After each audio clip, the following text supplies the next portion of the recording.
Pour écouter votre radio en un clic, installez l'application gratuite Disponible sur Google Play et sur l'App Store d'Apple. en recherchant Français dans le monde. Après c'est facile.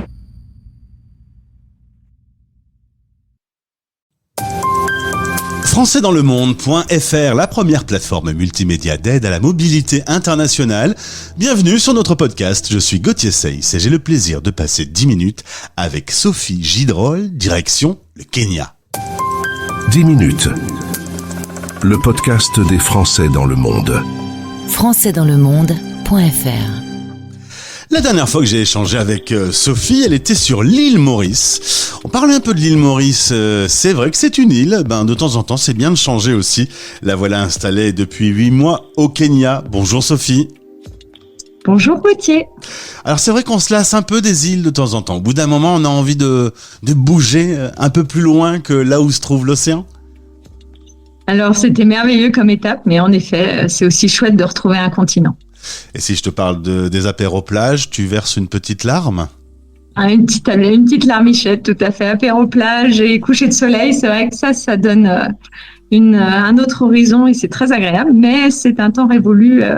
Ce n'est plus le cas actuellement. Alors le marié, les 3 enfants et puis toi vous vous êtes installé donc au Kenya à Nairobi pour être précis. Bon, il y a de jolis couchers de soleil aussi là-bas. Oui, mais c'est une grande ville. Quand même la New York africaine, donc il faut savoir s'extraire pour arriver à avoir un petit peu plus de dégagement. En même temps, s'appeler Sophie et voir régulièrement des girafes, voilà, ça y est, ça c'est fait. On a tous eu une Sophie dans sa vie, petit. T'adorais cet animal depuis toute petite. Tes parents ont dit, voilà, t'aimais bien la girafe, t'en as près de chez toi. Exactement. C'était signé, voilà. C'est mon animal totem, la girafe. Donc, on est au bon pays pour avoir autant de contacts que nécessaire. On grimpe pas sur le dos des girafes pour faire des promenades, ça n'existe pas, ça, j'ai jamais vu. Alors non, et vraiment heureusement, mais par contre c'est quand même un animal qui a le plus gros cœur. Enfin, je sais pas si tu es au courant, mais il a un énorme cœur par rapport à sa taille, parce qu'en fait sa tête est tellement haute que quand il boit, il faut que le sang aille pomper dans les deux sens pour envoyer aussi bien en haut qu'en bas. Et donc voilà, c'est l'animal au très gros cœur, et je trouve ça magique de voir ça. Cela dit, dans ton métier, c'est mieux quand on a un cœur gros comme ça, parce que on doit pouvoir passer des étapes parfois difficiles. On va parler du deuil. C'est un sujet que nous avions déjà abordé en février passé. Tu es à la tête du site D'un temps à l'autre. On avait évoqué justement le fait que tu accompagnes des Français expatriés partout dans le monde qui doivent traverser cette difficile épreuve de la maladie, de la mort et du deuil, avec le problème des kilomètres qui viennent s'ajouter à la douleur, puisque on est loin de la famille, on n'est parfois pas présent pour la cérémonie, et voilà, c'est donc d'autant plus difficile encore. Tu es toujours dans cet univers, il y a même des nouveautés, on va en parler. Ça reste un sujet de toute façon qui sera toujours d'actualité. On est bien d'accord. Et vraiment, les kilomètres complexifient le deuil. Donc, définitivement, la prise de conscience de l'évolution de la maladie est complexifiée par les kilomètres, parce que forcément, c'est moins tangible. Et puis ensuite, pareil, dans le deuil, on est là, si on a de la chance, pour les obsèques, mais on est moins dans ce socle dans la durée, et donc c'est compliqué d'être en deuil avec les kilomètres ajoutés.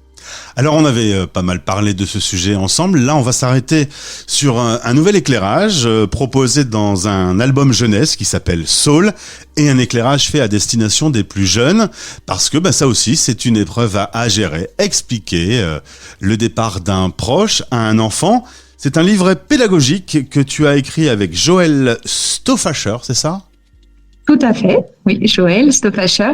Oui, c'est Joël qui a écrit l'album, et ensuite nous avons créé la partie pédagogique ensemble, parce que c'est donc un outil vraiment à destination des familles pour pouvoir parler du sujet sereinement et pas se retrouver juste avec l'histoire et ensuite les questions des enfants et de se dire oh là là mince, qu'est-ce que je vais lui dire, j'avais pas anticipé cette question-là.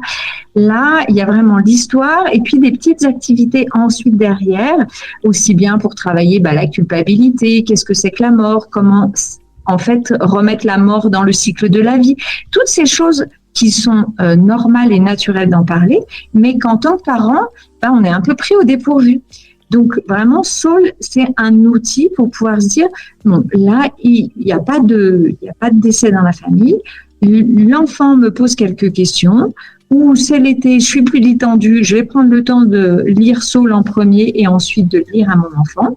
Et je vais pouvoir parler de ce sujet-là sans qu'il y ait de tabou, sans qu'on soit avec les filtres des émotions, parce que quand on est dans la situation, quand on perd un proche, on en parle, mais c'est plus contraint. Et c'est avec la gestion aussi de ses propres émotions en tant que parent. Donc, voilà. Le but, c'est vraiment de pouvoir outiller les enfants en amont des situations traumatiques. Alors, tu m'as dit, Sophie, c'est un outil pour trouver les bons mots. Quand on dit, papy, il est parti dans le ciel, c'est vraiment le genre de phrase qu'on dit du tac au tac. Est-ce que c'est une bonne idée ? Alors, merci de poser la question parce que non, si on pouvait s'abstenir de ce genre de phrase, ça serait pas mal. En fait, on a l'impression, nous adultes, d'adoucir en disant il s'est endormi pour toujours, il est allé au ciel. C'est des métaphores qui peut-être sont plus faciles pour nous en tant qu'adultes à dire, mais pour l'enfant, c'est un petit peu pressant, c'est un monde inconnu. C'est-à-dire que si on a perdu grand-père, on le cherche et on le trouve. Si grand-père est monté au ciel, quand on prend l'avion, on va le voir.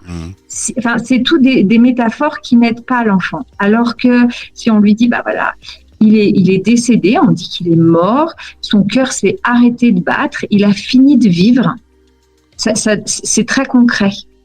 C'est des mots qui veulent dire la réalité.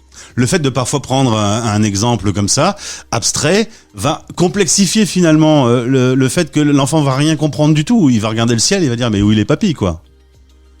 Oui, et puis alors ça encore, c'est une gentille petite complication, mais si on lui dit il s'est endormi pour toujours, l'enfant il aura plus du tout envie d'aller se coucher. Et alors là, tous les soirs, c'est plus un rituel d'histoire, de petites chansonnettes et de main dans le dos qu'il faudra pour l'endormir, mais beaucoup plus de temps et de stratégie. D'où ce livret pédagogique qui donne des outils, les bons mots. Et donc, comme tu le disais, on le lit avec l'enfant, mais on peut déjà le lire soi-même en tant que parent en solo avant, pour déjà acquérir ce vocabulaire ? Pour acquérir et puis pour voir comment on traite le sujet avec Joël, pour se l'approprier en fait. Parce que ensuite, ça sera beaucoup plus naturel de parler des activités, de les faire ensemble. Alors, il y en a pour tous les âges. Il y a aussi bien des coloriages que des petites phrases à écrire, mais aussi, avec le dessin. Joël est un peu poète, donc ça fait qu'elle a cette manière d'illustrer. On s'est beaucoup servi de son monde à elle pour pouvoir rendre ce sujet concret, mais aussi moins réel, donc moins pour soi. Belinda, la petite actrice principale, est mi-animal, mi-humaine, donc ça permet de parler du sujet sans forcément activer les projections. Et si ça tombe, ça sert aussi, ce Soul, ce livre, ce livret pédagogique, ça sert aussi aux parents, même peut-être eux-mêmes, à faire un peu leur deuil finalement, en mettant des mots qu'ils n'utilisent pas eux-mêmes. Mais c'est marrant, j'ai beaucoup de retours comme ça en formation, donc parce que on en parlera plus tard, mais beaucoup de gens en fait ont lu Soul et se sont aperçus que eux-mêmes sur le sujet n'étaient pas très stables, pas très régulés, donc viennent en formation, ils me disent mais Sophie, en fait j'ai lu l'album et en fait j'ai pris des choses pour moi avant de le partager avec mes enfants. Donc oui, tout à fait. Alors ça s'appelle Soul, S-A-U-L-E, aux éditions Pour Penser. Le lien pour pouvoir commander ce livre est dans ce podcast. On va parler maintenant plus de cette activité formation pour des assistants, des éducateurs, des RH aussi, un peu des métiers très très différents qui peuvent être en relation avec le sujet du deuil ou de la mort. Ça s'appelle palliato.fr. Tout à fait. En fait, si tu veux que ça soit les enseignants, les RH, les clercs de notaire, comment on les appelle, les traducteurs hospitaliers, les médiateurs, il y a tellement de professions qui sont en lien avec ces gens qui sont en difficulté sur ce sujet-là, que oui, il faut ouvrir ce sujet, le rendre surtout en fait, le remettre à sa place, c'est-à-dire que c'est un sujet fondamental et qui a besoin d'être juste réinvesti. On peut, c'est pas, ça fera mourir personne d'en parler. Voilà, qu'on puisse lâcher tous ces idées, ces préjugés et revenir à des fondamentaux pour juste s'outiller et se dire en fait, voilà, visiblement. Il est activé, il semble très en colère, mais c'est pas forcément moi qui déclenche la colère, mais il est en train de me parler des papiers pour la transmission, pour l'héritage, et donc forcément c'est compliqué à gérer. Ça peut se manifester de tellement de manières. Je le vois tous les jours en consultation. Il y en a certains, c'est au moment de la transmission. Il y en a d'autres, c'est quand il faut annuler la carte grise des véhicules. Il y en a d'autres, c'est quand on résilie la ligne téléphonique du défunt. Chacun, en fait, chaque relation est unique et donc chaque deuil est unique. Et donc les professionnels qui peuvent être en contact avec ces endeuillés, parce que les endeuillés, ils sont partout et nulle part. Il y a pas un panneau attention endeuillé, attention vulnérabilité. Et donc, voilà, de réintégrer ce sujet dans notre vie au quotidien, c'est primordial. Qu'est-ce qui est le plus dur, ce sera ma dernière question, lorsqu'on vit un deuil en étant expatrié, donc loin de sa famille et de ses amis? C'est quoi le plus dur? C'est justement la distance ou l'absence? Alors, l'absence, on l'a déjà un petit peu en avant, parce que en amont, on n'est plus dans ce même réseau-là, dans ce même socle-là. Donc, l'absence n'est pas forcément très concrète, ce qui peut aussi être compliqué à vivre, parce que ça envoie des messages un peu contradictoires, c'est-à-dire que le cerveau peut fonctionner comme d'habitude, et puis reprendre de temps en temps des petites « Ah mais non, c'est vrai, il est plus là ». Et ce temps-là qui existe déjà dans le deuil, j'ai envie de dire normal quand on est en géographie proche, est complexifié en géographie lointaine, parce que ça va être moins concret, et donc il va falloir vraiment faire un effort de conscientisation, en disant « Oui, je le sais, il est décédé », mais tous les endeuillés ont le réflexe les premiers temps de prendre le téléphone pour l'appeler, lui dire « Ah, je vais lui raconter ». Voilà. Et encore plus avec les kilos. En tout cas, si vous traversez cette épreuve et que c'est un peu dur pour vous, Sophie est à votre disposition. On remet le lien de ton site web et donc je vous rappelle également le lien pour l'album jeunesse. Merci Sophie, je vais te laisser avec tes girafes du coup. Hein. Oui, merci Gauthier. Au plaisir, et puis voilà, merci de cet échange parce que pour moi c'est vraiment une mission de vie, donc tu l'as compris. Merci. Eh ben merci à toi.